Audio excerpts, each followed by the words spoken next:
পাঁচটি চমৎকার বৈশিষ্ট্য সূরাতুল আহজাবের ভেতরে রব্বুল আলামিন উল্লেখ করে আমাদেরকে জানিয়ে দিচ্ছেন, ইয়া আইয়ুহান নাবিয়্যু ইন্না আরসালনাকা শাহিদান ওয়া মুবাশশিরান ওয়া নাযীরা وَدَاعِيًا إِلَى اللَّهِ بِإِذْنِهِ وَسِرَاجًا مُنِيرًا পড়েন আল্লাহু আকবার। রব্বুল আলামিন ডেকে বলেন, ও নবী, নিশ্চয় আমি আপনাকে সাক্ষ্যদাতা রূপে প্রেরণ করেছি, সুসংবাদদাতা রূপে প্রেরণ করেছি, সতর্ককারী রূপে প্রেরণ করেছি, আল্লাহর দিকে আহ্বানকারী রূপে প্রেরণ করেছি, আর আলো দানকারী চেরাগ রূপে, প্রদীপ রূপে প্রেরণ করেছি। পড়েন সুবহানাল্লাহ।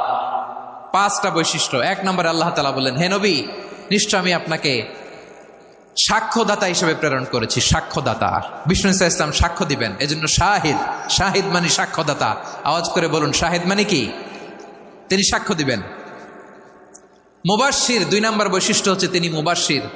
মুবাশশিরুম বিরাহমাতিল্লাহি ওয়া বিল জান্নাহ, তিনি আল্লাহর রহমতের সুসংবাদ দেন, তিনি আল্লাহর জান্নাতের সুসংবাদ দেন। সুবহানাল্লাহ পড়েন। তিন নম্বর বৈশিষ্ট্য হচ্ছে নাযীর, তিনি সতর্ককারী, ওয়ার্নার, তিনি সাবধান করতে এসেছেন, রিমাইন্ডার দিতে এসেছেন যে আল্লাহর পথে যদি না চলো, শিরকি কাজ যদি না থামাও, তাহলে এমন আযাব আসবে আল্লাহর পাকড়াও থেকে তুমি বাঁচতে পারবে না। তিনি নাযীর। বিষ্ণু ইসা ইসলামের চার নম্বর বৈশিষ্ট্য হচ্ছে দাঈয়ান ইলাল্লাহ, তিনি আল্লাহর দিকে আহ্বানকারী। এই যে আমরা আমাদেরকে পরিচয় দেই যে আমরা দাঈ, বলি না?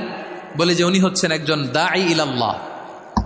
বহু বচন আমরা বলি আদ-দুআত ইলাল্লাহ, এটা কোরআনের এই আয়াত থেকে এসেছে। সুবহানাল্লাহ পড়েন।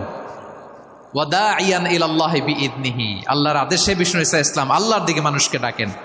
এবং বিষ্ণু ইসা ইসলামের পাঁচ নম্বর বৈশিষ্ট্য হচ্ছে সিরাজাম মুনীরা, আলো দানকারী প্রদীপ, আলোকদীপ্ত প্রদীপ, যে আলো দিয়ে তিনি গোটা বিশ্বকে আলোকিত করেছেন। আওয়াজ করে পড়েন আল্লাহু আকবার।